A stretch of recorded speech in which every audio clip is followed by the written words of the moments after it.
Yo, yo, yo! What's up, ladies, fellas?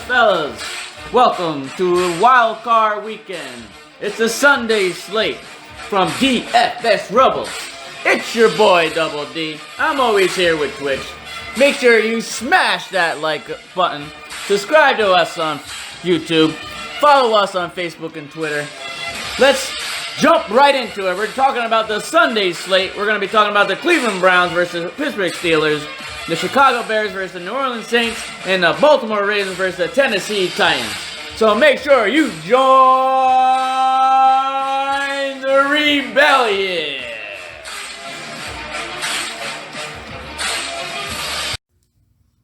All right, let's do this. Yes, so we're here to talk about Sunday slate.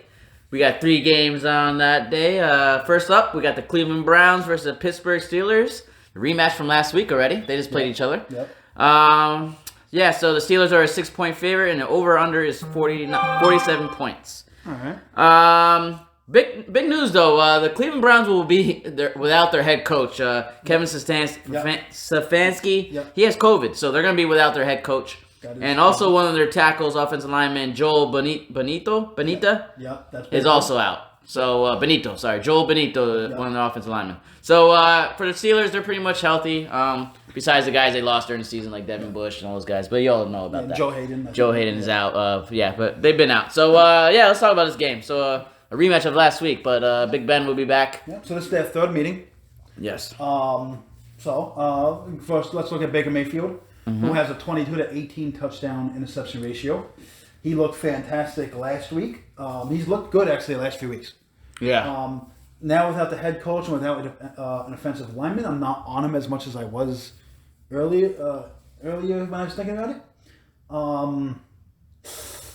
But then again, Steelers don't have Joe Hayden, so maybe it is good. Yeah. So Nick Chubb, they missed the first game against the Steelers, but he went off last week against them. Yeah. So maybe he will have a second awakening. Depends on the game script. I mean, if the Steelers jump up early on the Browns, they're not going to ask to run the ball a lot. They're going to be Baker Mayfield. But Browns are the third best team at running the ball. Yeah. So that's how they win their games. They're built around running the ball. That's for sure. They have Kareem Hunt as well. Yep. They have Nick Chubb. Yep. So, but the Steelers' defense is tough to run on. So it's gonna be interesting to see what happens. Steelers, what 11? I think 11 best in the They're league. up. They're in the middle of the pack. They were in the beginning of the season. They were number 1, but then they lost Devin Bush. They lost these key guys and the linebackers, but they're still top 10 up there. I obviously love Jarvis Landry. Yeah. Who has 30% of the target share. Yeah. According to so they're the underdog, so they're going to be behind. So they're going to be looking to throw the ball out. So Jarvis Landry is in a big spot. I think he gets double-digit targets. Yeah, no, he's in a big spot He's going to see on Sunday. Mike Hilton. Yeah. Who allows a 59. He's average. Yeah, he's average. 59 catch rate. Yeah. I absolutely love Rashad Higgins. He should be a GVP play because everybody's going to be on Jarvis Landry, who's going to cash. He's cash game, monster. And it doesn't matter who's going to be on him, if it's Steven Nelson or the other guy, I forgot his name. But Rashad Higgins is always good for the deep balls. He owns 30.7% of the air yards. Mm-hmm. So he's always good for the deep ball passing and the I like GPP touchdowns. So I really like Rashad Higgins here. I like that. I like that call. Rashad Higgins is going to be on my radar. Especially if you think Cleveland is going to be down, I think it's Rashad Higgins on that. Yeah. Yeah, because Jarvis Landry is going to be the cash play. Everyone's going to be on him, but you can't forget about him in the tournaments as well. You're going to see a lot of people use a quarterback with 2 receivers. You're not going to see a lot of people use Baker with Higgins and Jarvis though. You're not going to see a lot of people do, but I like that. I do like it. Okay. I'm not really on Hooper. Every time I used him, he shit the bed. Every time I didn't use him, he goes. The Browns do use multiple tight ends. They also have the rookie they drafted last year, Bryant. Yep. And they also have, don't they have fucking Ajoku still? He was still injured. Yeah. They still have Ajoku too. So I'm fading the tight ends on the Browns. Hooper does have an 18.5% of the target share, which is the highest out of all the tight ends. But Hooper's in play. I'm just not on him. Yeah, me either. So on this team, I really love Higgins, Landry, Hunt, Chubb, and Baker. Yeah. That's a lot of people to like. That's all everybody's going to be on as well. I mean, that's who they go to. That's the go-tos for the Browns. Unless you're looking at somebody like Peoples-Jones, who I think is now active We again. didn't mention him as well, but he's in play. Yeah. I'm not so much on him as I am Higgins, though. Yeah. Let's look at. All right, now let's talk about the Steelers, who's the favorite in the game. Yeah. Big Ben sat out last week. We had Rudolph came in and and did his thing. He did his thing a little bit. All right, so the Steelers, Big Ben. What are you thinking? Well, let's just go on that. Let's talk about that big quote that came out that everyone's been shitting on Juju for. He came out, he shit all over the Browns. He said they're the same old Browns, all gray faces, don't have any names. They're like the same Brown team. Like that. When he was dancing all over the logos and stuff, he was shitting the bed all year. When he finally just shut up and stopped doing TikTok, he went off. Now he's talking shit again. Didn't he learn his lesson the last time? Probably not. These guys never learn their lessons. They get paid too much. That's true. I was absolutely all over Juju before he did that because he's going up against MJ Stewart, who is one of the worst cover corners on the slate. Juju's he's cheap. He looked good when he wasn't being stupid, and now he's being stupid again, so I don't like him as much. So you like Deontay Johnson then? Yes. Who doesn't? Who doesn't? He's been Big Ben's been just killing. The targets are just going his way. Over the last 2 games, 27 targets. Yeah, that's crazy. Yeah. 27. He's going to see a mixture of Denzel Ward and Terrence Mitchell. I don't care. And Terrence Mitchell. I think Denzel Ward is good though, but I don't care. Ward is going to see more Claypool than Johnson. Okay, so I'm gonna. I like Johnson over Claypool. They're putting Ward on the speed because Chase Claypool can just burn the. Yeah. That's smart on the Browns' part. Ward is going to see a little bit of Johnson, but he's going to see more Claypool. Okay. Which puts me off of Claypool. So I'm going to be all over Deontay Johnson and Juju. And yes, just Juju is going up against a terrible corner. James Conner. Oh man, what do we say about him? I don't know. It's ugly. I'll be honest. That's the ugliest and my favorite GPP play of the week. Oh God! Absolutely. End the podcast now. Man, I'm not. Nah, but I'm with you. I think I'm with you though, because nobody's gonna be on him, man. No, very low owned. He was getting not too long ago. Wasn't he getting 20 carries a week? I feel like he was. Cleveland struggles against the. I mean, you might be onto something. Maybe like a James Conner Steelers defense pairing. James Conner is going to be the difference maker, especially if you're doing a Saturday into Sunday slate. Yeah. James Conner is going to be the thing. Yeah. So yes, he's not in my cash plays at all. No. You'd be crazy to do that. But he GPP all day. James Conner. He still plays over 60% of the snaps. That's good enough. He's looked like absolute dog shit. Who's the other guys they got? They got what? Snell, McFarland, who I really am a big fan. They're not on the field as much though. The one thing is Pittsburgh is dead last in running the ball. Yeah, they're not looking to run the ball. But James Conner, he's sneaky. They should hand him the ball because Big Ben is getting old. He's old. He might have one. We already said Phillip Rivers might be on his last run. Big Ben might. He has a couple years in him, but he hasn't said out he's going to retire. But how about they go out and win the Super Bowl? Yeah, right. Then he might retire. You might think about it. So I don't know. I think if they were smart, Big Ben had a great game last week. So I think he's going to continue that roller coaster going against the same team. If the Steelers were smart, I think they should get James Conner more involved in the beginning of the game. See if he's doing good or not. If he's not doing good, you just get away from him. As a fan of McFarland, I want to see McFarland, but as a fan of DFS, I'm going to have a lot of Conner. Yeah, no, you just talk. Another player you just talked me on to. You're probably just going to make me lose more money. I know you like Eric Ebron. Ebron is a big play because tight ends is one of the mediocre plays of the slate on Sunday. Mm-hmm. But Eric Ebron's in a good spot. Cleveland Browns don't cover the tight ends very well. No, they absolutely suck against the tight end. So I see that. I like that. He has 14.9% of the target share, so I agree with that. Yeah, so I do like Ebron, but there's so many mouths to feed on this team. It's just it's hard to guess where to go. Right. But defenses, real quick, you like any of them? The Browns, Steelers. I do like the Steelers defense. I like the Steelers defense, and the Browns is just more of a dart throw GBP. Yeah, I mean it's in there. It's definitely in play. Yeah. So there you go. Myers Garrett, you can't deny him. Yeah, exactly. He gets sacks. Okay, we're gonna talk about the Chicago Bears and the New Orleans Saints. The New Orleans Saints are a 9.5 point favorite. The over and under is 47.5 points. Couple of things to note. Guys coming back from the Saints. We got Kamara. Kamara's back. Michael Thomas. Other injuries to note about for the Bears. Darnell Mooney did not practice, questionable. Raekwon Smith, linebacker, did not practice, questionable. And that's about it, really, for the injury side. Let's dig in there. Robert, what you liking, man? I mean, I know you were all over Chicago. Let's talk about Chicago first. You were all over Chicago up until you noticed Thomas and Kamala back. Yeah, no, for some reason, I don't know why, but I didn't think Michael Thomas was playing in this game. But that changes everything, because now that makes things very tricky, because... So let's talk about the run game on Chicago. Okay. They've been doing great lately. Saints are the fourth against the rush, so normally you'd want to fade that. Mm-hmm. But David Montgomery gets like 31 touches. He's killing it. You can't really fade that kind of... The Bears are running the whole offense around him. You can't fade that type of volume. Mm-hmm. I think I'm still off it, but I mean... Saints defense is good. That's gonna be hard. Depends on how if the Saints jump up on the Bears. It's gonna be hard to fade. I'm not gonna have much of it, but I'll have a couple. Your boy Mitch. Yeah. The truth, Trubisky. This is it, man. This is Trubisky. The beginning before the season started. This was the year if you think Trubisky is for real. Yep. Now they're in the playoffs. Now if he goes out and beats the Saints in the playoffs, I think people will give him more respect. I think he's gonna be throwing a ton. Mm-hmm. He should be. The Saints should be up on this game most of the time, so yeah, he's gonna be throwing the ball. Which is why I don't like David Montgomery even more. But yes, this is Trubisky. But I don't know. You never know because the Bears' defense is tough. Yeah. Well, keep going. David, obviously, the main target you want to pair Trubisky up with Allen Robinson. Yeah, and he's going against our boy Marshawn Lattimore, who he allows 14.2 yards per reception. Yeah. He has 103 passer rating. He's terrible. Yeah, he's doing really bad this year. He actually scared me off a couple matches that fucked me during the season. So yeah, I'm Allen Robinson all day. Mm-hmm. Then this would be the game where Lattimore shows up and just shuts him out. Because I just had bad luck like that.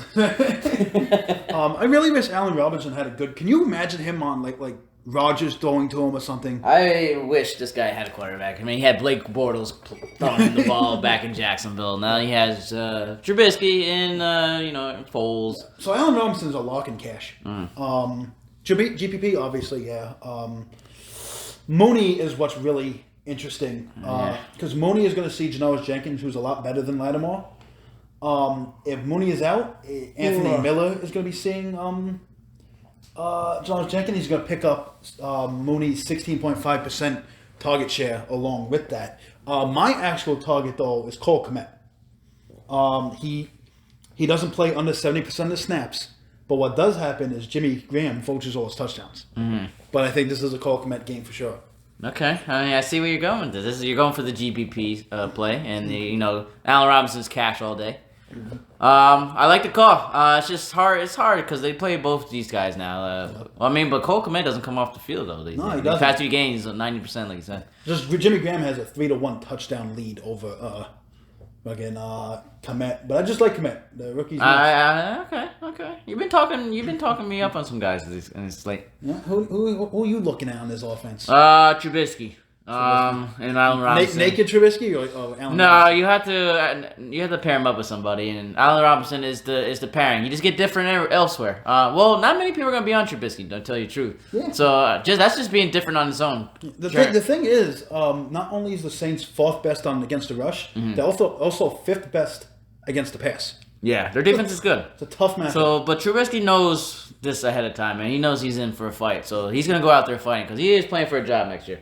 Absolutely is. Mm-hmm. Yeah, that's why I like him, because he's fighting for a job. Yeah, so I really do like the Bears spot. I'm confident they can pull it out. The Saints been having bad luck in the playoffs lately these last couple of years. I think he's playing for more than anybody. That'd be a bad time to lose. That'd be a bad time if Drew Brees retired, just losing to Trubisky. Yeah. Drew Brees imagine Trubisky just made Drew Brees retire. But that's true though. Like Trubisky, I know. He's playing for more than anybody. Yeah, no. This is the game that. I'm on him on the slate, on the Sunday slate where we talked about Ben Roethlisberger, Baker Mayfield. I like Trubisky. He's gonna be low and I like the upside. Let's talk about this. Saints. It's the Saints. Yeah, they're the favorites. They're 9.5-point favorites. Mm-hmm. Drew Brees hasn't been Drew Brees like. No, he is not. He's definitely not, which is probably why it's his last year. Should be his last year. He hasn't really come out and steady yet, but it's looking more towards it. The Saints are 6th in the rush. They're 19th in passing. Chicago is 15th against the rush and 12th against the pass. So you can do both of them. Yeah. Kamala's back. So He should be back. He says he's gonna be. He came out and said it on one of his social media accounts. Latavius Murray always steals carries, so Latavius Murray is a GPP play all the way for me. Yeah. I would even play Kamala and Murray together, personally, in some GPPs. I mean, Drew Brees hasn't been looking all right, so I think they're going to come out running the ball with Latavius Murray and Kamara. Kamara catches and they get Michael Thomas back, so Saints are actually looking like they're back to full form. Yeah. Kamara is probably easily the top play of the weekend for me. Yeah, he's getting all the volume. Yeah, all the volume. So let's talk about Michael Thomas. Yeah, so he's back. He was out for the last couple games of the season. The only reason I like him is because he's simply way too cheap. Yeah. He's priced way down from not playing. And Drew Brees loves him. He should be going up against Duke Shelley since Buster Scream is out, which is a very soft matchup. Yeah, so now Michael Thomas should eat in this matchup. He's first game back after, this is a big game too. We're playoff time, so. If he doesn't see them, he might also see Jalen Johnson, Kyle Fuller. I think they're going to mix it up for him and see who has a better chance. Michael Thomas is good enough to beat all these guys. Yeah. So, Emmanuel Sanders, are you on him? He kind of falls back into the third string behind Kamara and Thomas. Kamara, yeah. So Jared Cook on these guys. I would. I'm not on Jared Cook. I'd play Cook over Sanders. Oh well, yeah. If you're going to compare those two, I'm on the same boat. But Michael Thomas back, I think Drew Brees is going to be looking to because Cook did lead the team in end zone targets with 9, and he tied for the lead in red zone looks. So they do like Cook in the end zone over there. So I think I'm really liking the Drew Brees, Michael Thomas, and Kamara pairing right now. Just go all out with the high. Because I don't think everybody's going to be on Michael Thomas, to be honest. I kind of like the Saints defense. Saints defense with they are the 5th highest pressure rate, 45 sacks on the season. Sorry, Trubisky, but you're in for a tough game, man. If they're able to get to Trubisky, it's going to make Trubisky make a lot of mistakes. Yeah. Seeing interceptions galore. And I like Trubisky in this game. It's you never know, man. It's playoff time, so it doesn't matter. No one knows what's going to happen, honestly.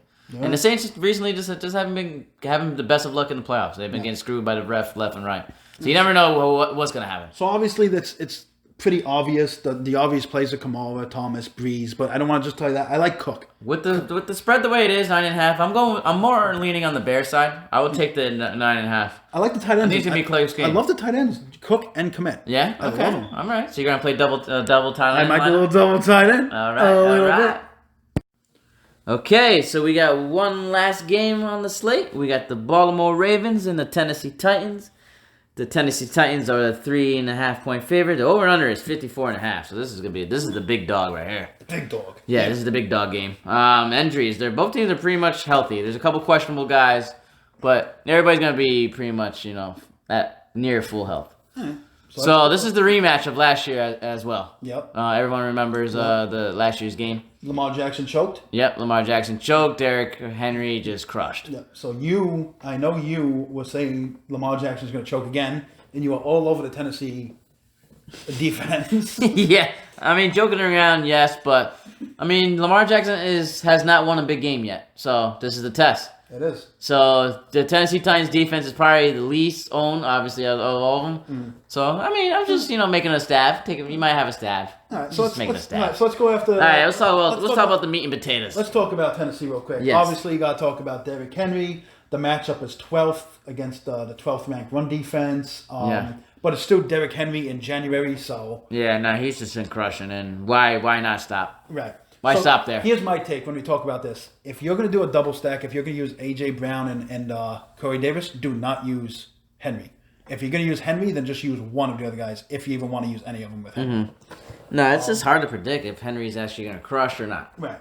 So now, we don't have to say much about Henry. Everyone knows how good he is. Let's talk about A.J. Brown and Corey Davis. Yeah, let's talk about their matchups. Their price difference is stupid, considering their air yards is only like 2.5% different. They've both been very efficient this year. So let's look. I think A.J. Brown is going to see Jimmy Smith, who allows 46.7% catch rate. And Davis is going to see Marcus Peters, who allows 62.7%. So right there, obviously, Corey Davis has the better matchup. He's also cheaper. Marcus Peters is good, but he's just having a bad season, I guess. Kobe Davis looks like the better value here. Yeah, Jimmy Smith is old too. I'm surprised he's having a good season like that. That's pretty crazy. I'm JJ Brown though is huge. You think he can stop him? I don't know. Just judging by the matchup, I like Kobe Davis more. Because also because of the price. Yeah, okay. Because then you can pay up for people. Yeah, I agree. Yeah, especially with your stack, you want to go Breeze and Kamala and Thomas, then you're going to want to get Kobe Davis. But I have no interest in Geno Smith. You just built the lineup real quick for me. I like that start. How do you feel about Ryan Tannehill? He's been a stud this year. No, this is the Ryan Tannehill game. They know this is. I mean, Lamar Jackson. I want to see if he can win this game, man. Baltimore is 10th against the pass. Yeah, no, this is gonna be a high-scoring game. Even Vegas puts the line up at 54.5. So this is. I can't wait to watch. I'm gonna actually be working. I won't be able to watch this game. If I had to make you choose in a DFS lineup, only Jackson or Tannehill, who are you picking? Wait, out of the two? Yeah. Tannehill or Jackson? Lamar Jackson. You're picking? Okay. Yeah, only for his upside. I think Tennessee Titans win the game, though. All right. But for fantasy purposes, Lamar Jackson puts up the better fantasy game. Because he wants to prove everybody wrong, and he's going to be rushing. He might sneak some passes. So let's talk about Jackson. Yeah. He did hit 1,000 yards rushing this year. He did hit that. Yeah. He has still looked mediocre in passing. The Yeah. Baltimore Ravens are the least throwing team. None of their receivers have hit 100 yards a game yet. Yeah, no, it's terrible to say, and this is a quarterback we're talking about. Yeah. I love J.K. Dobbins. That kid looks good. Yeah, well, you just skipped right over Lamar Jackson, huh? So fuck him. Fuck him. What do you need to say about him? I don't know. It's just he's a dual threat. Yeah. He's not a great passer, but he does have good pass. He does have some good passes. He's thrown some nice ones to Snead. He's thrown good ones to who's the other guy? Hollywood Brown. Yeah. There's another guy. They have Des Bryant. Yeah, he's been Bryant. They have what's the rookie's name? Vouvray or fucking Duvernay? Duvernay. Yeah. So no, of course he's an interesting play. Boykins. But that's what I was thinking. They threw a nice touchdown pass like last week or the week before. Miles Boykins. To Boykin. Yeah. Great throw. So a dual threat quarterback like Lamar Jackson is always going to be on the list for me. I love dual threat quarterbacks. J.K. Dobbins has just been beautiful, except he doesn't get volume. He only had 13 carries. J.K. Dobbins, yeah. He only got 13 carries last game. He did a lot with that 13 carries, but he doesn't get the 20. Yeah. Can you imagine giving him? They didn't get no receptions either. Can you imagine giving him 20 carries though? What he can do? I think next year we're gonna see a lot of this guy. You're not gonna see Mark Ingram. Mark Ingram's gonna be gone. Yeah. I think Mark Ingram's actually gonna retire because he just looks old. I think they might just get one, maybe get him a ring and then he retires. Yeah. It's gonna be the J.K. Dobbins and Lamar Jackson show next year. Yep. If I'm gonna do any stacking in this game, it's gonna be Lamar Jackson with J.K. Dobbins. I like it. It's not. I'm not really gonna target any receivers. But I know you know how I like it. My naked quarterbacks, naked Lamar Jackson does not sound too bad. All right. So about a little Hollywood Brown. Huh? You want to talk about a little Hollywood Brown? I do like the Hollywood Brown. No? But didn't you say something earlier about they haven't had a 100-yard receiver all season? Right. This might be it because I love to talk about speedy receivers against the Titans secondary. Okay. They are so bad against the Titans against the speedsters. I think he's mostly going to see Malcolm Butler, right? Or supposedly Dory Jackson. Always going to see Dory Jackson, who's god awful. God awful. So Brown has a beautiful matchup. He's a speedster, so look, if you want to go after another speedy guy, Boykin's pretty fast. So any of these speedy guys, absolutely target against yeah. I think my favorite receivers are tight end. I think Mark Andrews. Mark Andrews? Yeah. He's so reasonably priced. Yeah. I think he's the guy to go to. But the GPP throws are the Boykins and the. Are you on Des Bryant? Are you on Des Bryant? No. I gotta look at his price in his ownership tomorrow. I am looking a little bit towards. Or on Sunday, sorry guys. I'm looking towards Brown and Duvernay, actually. Yeah. A little Duvernay, actually. A little doovy. Yeah. If it's not Duvernay, it's Boykin. He just gets targets and he just, But that's probably chasing points because he had a good game not recently. I think cash plays is obviously Dobbins and Mark Andrews, Lamar Jackson, Andrews. That's about it. Anything else you want to say about this game? Obviously, I'm not on the defenses on Tennessee. I mean, Tennessee would be the GPP dart throw. Ravens defense has been good all season, but this is playoff time, and Tennessee Titans are looking to score. So sounds good. That's it. Yeah. All right, like I said in the last podcast, this weekend is absolutely beautiful for cash games. When it's weekends like this, I load up on cash games. Like I'm looking at double $500 on Saturday. I'm looking to double $500 on the Saturday to Sunday slate and $500 on Sunday. That's what I'm doing. I'm personally putting that much in, $1,500 locked in, and then obviously I'll be doing my single entries, my 3 max entries on DK for the GPPs. That's all our plays. Hit us up on Facebook, and we're going to continue to give you ownership projections, all our projections. Hit me up, hit Dave up. This is it. We're going to keep going. We're going to talk about next week's slate. Hit the like button. Yeah, like button. Next week's slate. We're going to give you some Super Bowl. We talk about basketball. Hockey's coming. We got this Let me shit. hear some GPP guaranteed touchdowns. Oh, I want to hear that in the thread. All right, guys. Join the rebellion. Yes, sir.